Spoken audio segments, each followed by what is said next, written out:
राम जय जय राम. श्रीराम जय राम जय जय Ram. 21 August.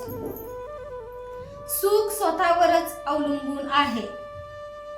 सुखाचा उगम आपल्यातच आहे. ते जगाकडून मिळत नसते. मनुष्य जगाकडून सुख मिळवण्याचा प्रयत्न करतो, पण ते त्याला मिळत नाही. याचे कारण असे की सुख बाहेरून मिळवायचे नसून स्वतःकडून मिळवायचे असते.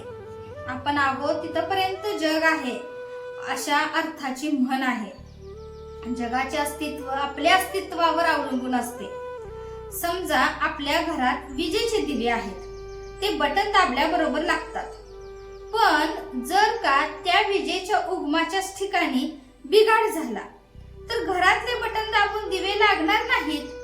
फार काय, पण घरातील दिवेची दुरुस्ती करण्याचा प्रयत्न केला तरी मूळ ठिकाणाच्या बिघाडाची दुरुस्ती होईपर्यंत काही उपयोग होत नाही. त्याप्रमाणे आपण स्वतःमध्ये सुधारणा झाल्याशिवाय बाहेरून सुख मिळणार नाही. समुद्र सर्व पृथ्वीच्या पाठीवर दूरवर पसरलेला आहे, पण असे कधी झाले आहे का की अमुक एका ठिकाणाचे पाणी कमी खारट आहे? तसे जगात कुठेही गेले तरी सुखाच्या बाबतीत अनुभव सारखाच येणार. म्हणजे सुख जगावर अवलंबून नसून स्वतःवरच आहे. त्याला उपाय म्हणजे स्वतःची सुधारणा करणे हा आहे. आता ही सुधारणा कशी करायची? ईश्वराने मनुष्याला बरे वाईट जाणण्याची बुद्धी दिलेली आहे.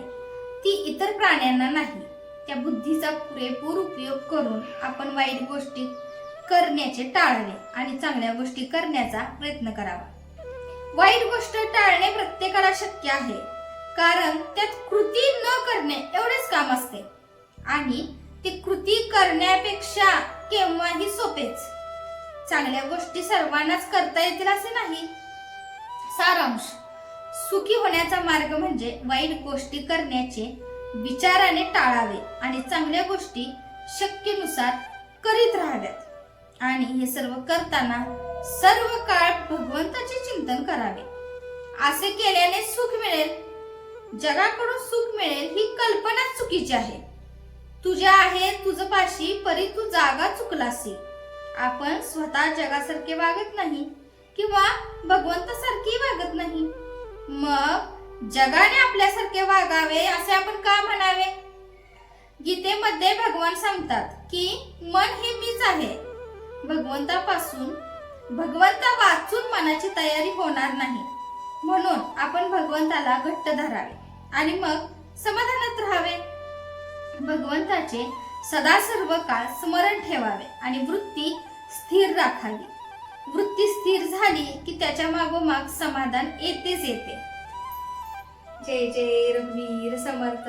आजचे बोधवाक्य: आपल्याला हव्या त्या गोष्टी देण्यामध्ये भगवंताची खरी कृपा नसून असेल त्या परिस्थितीमध्ये आपले समाधान टिकणे ही त्याची खरी कृपा होय.